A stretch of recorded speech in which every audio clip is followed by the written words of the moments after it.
Professor of International Relations at the University of Otago. Professor Robert Patman joins us. Robert, kia ora, thank you for your time today. Kia ora, Andrew. Good morning. This is Good afternoon. Yes, it is. Good afternoon. This is a very serious business, but for some folk, I suppose it's been a while that we're more used to the rivalry between on the cricket field, perhaps, than on the battlefield. Can you give us a little bit of a background as to why things are so tense between India and Pakistan at the moment? Well, Kashmir is at the heart of what have been strained relations between Pakistan and India going back to the very moment the two countries emerged as independent states in 1947. For our viewers and listeners, it should be recalled that Britain decided to decolonize in a hurry from the Indian subcontinent. And the mechanism they used was to say to regional princes, which the British devolved some power to, that they would be a system of regional princes in the British sub-Indian continent was utilized to facilitate the emergence of two independent countries. Most regional princes or Maharajas, they had the choice of either opting for a secular India or a Muslim or Islamic Pakistan. Yeah. Overall, that mechanism didn't work too badly. It produced two independent states, but there was a big exception. In Kashmir, a Hindu prince, a regional prince, opted to join secular India despite the fact that the majority of his subjects in Kashmir were Muslim, 60% were. And from that time onwards, both India and Pakistan claimed full sovereignty over Kashmir.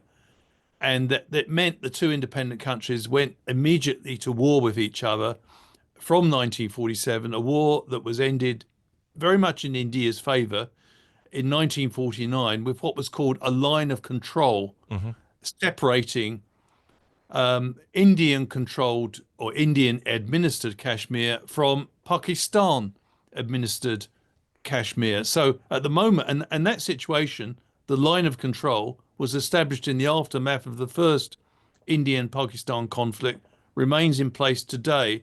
And India controls about 2/3 of Kashmir and Pakistan controls about 1/3.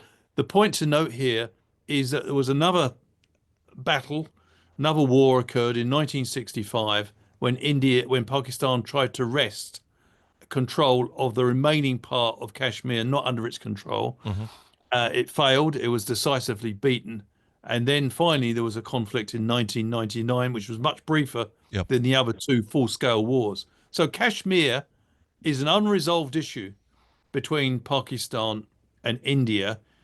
And the most recent episode that has brought the two countries to the point, and indeed involved in a confrontation, was that on April the 22nd, 22 I think it was 20 odd, I think it was 22, maybe 26, but certainly around about 20 tourists were gunned down brutally. They were all men, and they were gunned down in the inner Indian part, or Indian administered Kashmir. And the Indians quickly believed that the Pakistani government was involved in some shape and form in that terrorist incident. The Pakistan government has vehemently denied that, and indeed denounced the murder of the tourists. And so we have now seen a situation where India waited for a while, but then chose to retaliate with missile and drone strikes on Pakistan. And Pakistan says this is an act of war and it reserves the right to respond. So that's where we're at now. And, part of Pakistan's response, several Indian fighter jets, I understand, have been shot down. There's evidence of wreckage of that, and but not, I suppose, as yet a full-scale war. There's no troops from one country invaded another, or minor border incursions. What's the latest on this, Robert? Not so far, but what we're having, what's dangerous about this is that we have a tit for tat exchanges going on, Yeah. and both countries are nuclear armed. Yes. They have about 170 nuclear warheads each. And while neither of them want nuclear war for obvious reasons, because it will be a disaster for both, the danger of this is, I suppose, the real risk of which worries many people, both in India and Pakistan, but outside of those countries, is the risk of miscalculation Yeah. in a very tense situation. And I think both governments consider themselves to be rational. Mm-hmm. They want to avoid a nuclear confrontation, but there's always, there's an old saying about conflict.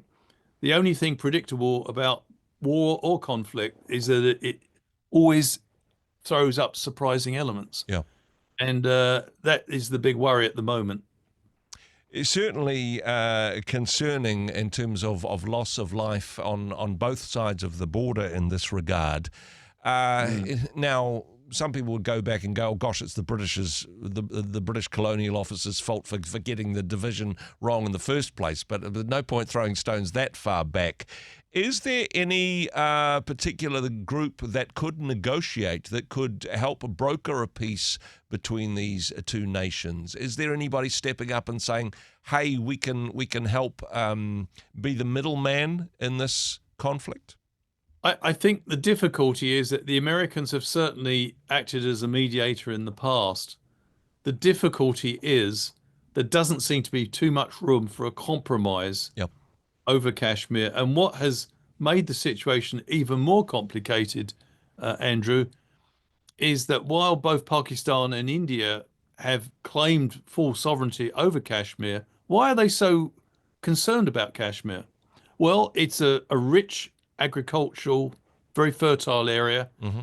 And it's also strategically placed. It borders both Afghanistan and China. Yeah.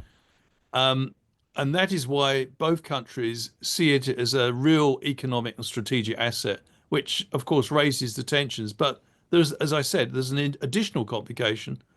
Those things have always been present since 1947. Yeah. And that is that in the late 90s, we've seen the emergence of militants on the ground who do not want Kashmir to be either part of India or Pakistan. Yeah. And want an independent Kashmir.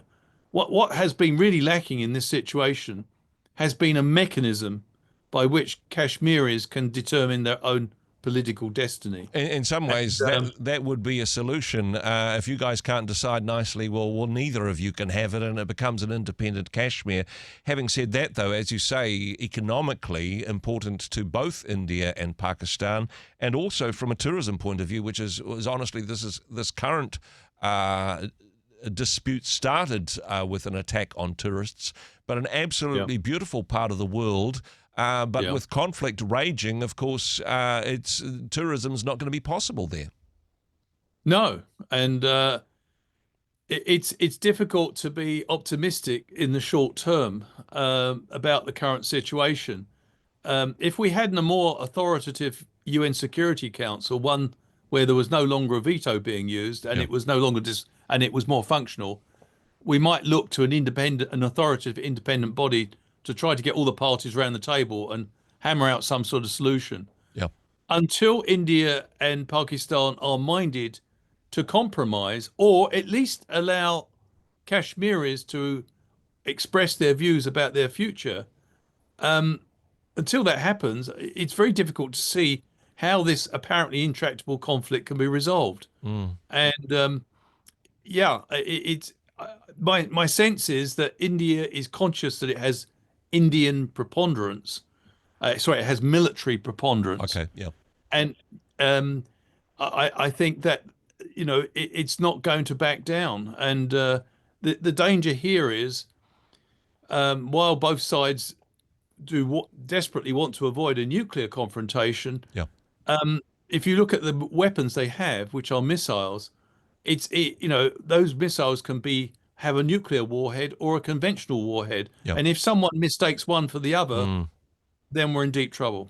Of course, the other challenge with independence for Kashmir is that both both India and Pakistan, but particularly India, is made up of specific regions and ethnic groups all over the country. If Kashmir were to get independence, that could start a bit of a Me Too movement across that part of the world, saying, well, if they get independence, perhaps moves for other ethnic religious groups to seek independence as well, the breaking up of the subcontinent? Yes, I think that must be. I think that is a concern of the Modi government. It should be recalled that in 2019, the Modi government ended the semi-autonomous status of Indian-administered Kashmir, precisely, I think, for that reason, and they've taken direct control. By the way, Pakistan saw that move by the Modi government as provocative and as a preemptive measure. Preemptive in a diplomatic sense, that India was already effectively deciding the outcome with respect to the future of Kashmir.